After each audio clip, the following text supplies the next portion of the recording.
Well, welcome to our home in Washington, D.C. We've been friends for over 15 years and decided to co-buy a house together. As the cost of homeownership continues to rise, prospective homebuyers are getting increasingly creative. Some are co-buying with friends and moving in together. When I started going to open houses, I was like, I think we're gonna need some more money. So I said, what if we both bought the house together? And Jasmine was like, yeah. We've been friends for 18 years. We are practically like brothers. I co-bought with my now spouse, Julia, and our friends who are also married. In 2025, about 5% of buyers co-bought with a friend. I think every generation has had their challenges of getting their foot in the door of home ownership, but I don't think we've ever seen the cost of home ownership be this high. The current housing supply in the U.S. does not meet demand, with an all-time high shortage of 4.7 million units reported in 2023. This demand has partly resulted in average sale prices surging nearly 40% over the past 5 years alone. But coupling up quadruples the number of affordable listings for prospective homebuyers. You can suddenly have access to so many more homes on the market than if you were just buying on your own. So even if you're single, you're able to achieve that American dream of home ownership. You're just doing it in a creative way. Co-buying with a friend, is it a good idea? Should people do it? It is for some people and it's not for other people. Despite the financial and personal risks of doing business with friends, some experts say this is just the beginning. Co-buying was not a thing a decade ago. This is something that has been in response to the affordability crisis that we're dealing with. People are finding new ways to make the numbers work and to become homeowners. So are we going to see more people co-buying with friends? Aisha and Jasmine were each recently divorced when they teamed up to buy a house in 2025. So for us, the bigger thing was to have the village. I live here with my 3 kids. And I live here with my 2 kids. So 5 kids in total. It's a lot of fun. And a lot of noise. We weren't like first time home buyers. So we both had seen each other own houses and take care of them. We bought the house for $905,000. We put 15% down and split that 60-40. So we signed a 30-year mortgage, and so that comes to about $6,000 a month, and we've split that also 60-40. So I make more money. Jasmine makes really good money, but I make really good money. And so it was just like, it was more fair. We both equally own the home. We did a joint tenancy, which basically means that 100% of the home belongs to each of us. If something were to happen to one of us, the other person will then solely own the home. And we had to make that decision early on. It's untraditional, but like you take much bigger risk when you're like falling in love than like getting married to someone who you've known for maybe 3 or 4 years. Prospective homebuyers have had to get really, really creative in order to get their foot in the door of home ownership today because they face 2 really big hurdles. The first is that down payment, which has ballooned as prices have risen. And the second is that monthly payment. This is where mortgage interest rates are taking a bigger and bigger bite out of what your monthly payment is. We've seen mortgage interest rates more than double since the pandemic. That's contributing to your monthly payment rising by $900 to $1,000 now compared to just a few years ago. 14% of buyers co-bought with a friend in 2023. In 2025, about 5% of buyers co-bought with a friend. Mortgage interest rates are now 6 to 7%. The barrier to entry for home ownership is that much higher. On top of that, other monthly housing costs like insurance, maintenance, and property taxes are rising faster than household incomes. Gen Z and millennials are also waiting longer to get married than previous generations. With today's median age of a new homebuyer at 40 years old, it is taking longer for younger generations to access the wealth-building potential of homeownership. But not if they team up with a friend. Hello, welcome to our home in New York. Do we co-bought together? Gilbert and Kwame purchased their home in New York City when they were in their mid-20s. Individually, seems like we're kind of being priced out of the market, and so getting together to actually pull out money together was our best strategy.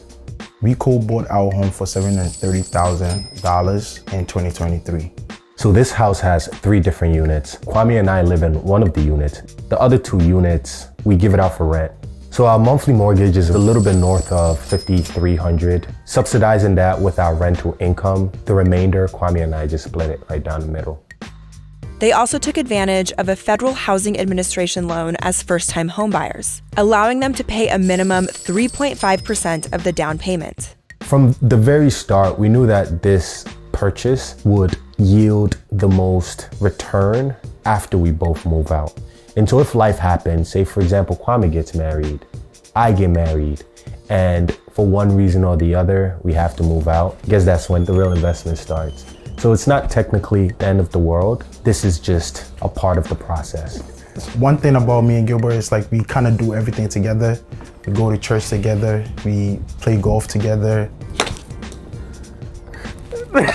Was that good or not? So it's been more so an easier journey being roommates as well as business partners. Please use a good shot. There's a lot of bloopers. Ooh, I do this all day. For Jendai and their friends in Portland, Oregon, the search wasn't going well before they joined forces. The housing market wasn't working in our favor. Our friends had moved to Portland. Randomly, we're like, what if we just looked at this multifamily home? After months of searching, we ended up finding a home that actually fit all of our needs. Jendai bought a duplex with their partner and another couple in 2024. And so it was kind of like oh my gosh, this magical moment has appeared. And it would have been cheaper than if we had bought 2 homes separately. We purchased it for $735,000. We put down $40,000, and then our monthly mortgage payment, including taxes and all that, $5,700. So divided by 2, about $2,850 per household. We do 50-50 per side of the duplex. So we all equally own 25% of the house. So how do you decide if co-buying is right for you?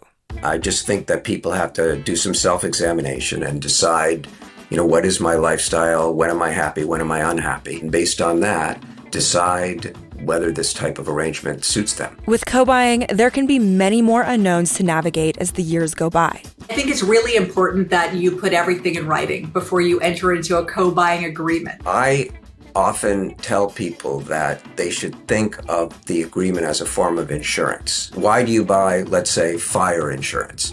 Probably you're never going to have a fire. In the unlikely event that you did have a fire, you really would want to have the insurance. There's a lot of people out there without agreements. What's the problem with that? Well, they're just taking more risk. Jendai and their fellow co-buyers are currently in the process of working on a legal agreement. We kind of came together and decided on a few things that we wanted to make very clear. Chores, those rotate. If something happens to one of us, or if someone decides that they want to separate from their partner, or I'm done living the duplex life, I want a single family home, what does that mean for their side? What does that mean for the finances? What does that mean for any of the structures that we've put in place so far? The legal stuff, like getting lawyers involved, is genuinely just to make sure that someone else is aware of the agreement. So we have a verbal understanding. Yeah. We will get around We're gonna to getting it on paper. We're gonna do that. It's just There are 5 kids. There are 5 kids and a lot of jobs, and we're doing a lot of stuff. But that is like the plan. Yes. And we already have our verbal agreement, and we know what we want. We've already talked about it. And so it's just about getting it on paper. Yes. So, yeah.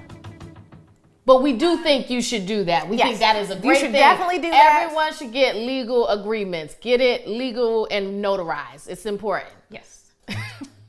So are we going to see more people co-buying with friends? The American dream of homeownership is still alive and well. All signs point to co-buying sticking around. We anticipate that mortgage rates are going to stay higher for longer. We anticipate home prices are going to stay higher for longer. We are not predicting any kind of market crash. So as long as the barriers to entry of homeownership remain high, I think we're going to see people come up with these new creative ways to make it work for them. Prince Charming doesn't have to show up. I mean, nice if he does, but you can't put your life on hold waiting for that. We're definitely co-parents, platonic co-parents. It's 5. I got 5 kids. Yes, I have 5 kids. Like, we're in it together. Do I have any regrets? Absolutely not. I wish I had thought about it sooner. The community alone is the biggest piece of all of it. And it's going to keep growing. I can't wait to see how big our village gets. I would say my biggest reward is growing alongside my brother. We've been through a lot of different challenges, but we were never phased and we are still thriving. We were definitely phased. We were definitely phased. Yo. So, would you co-buy a home with a friend? Let us know in the comments.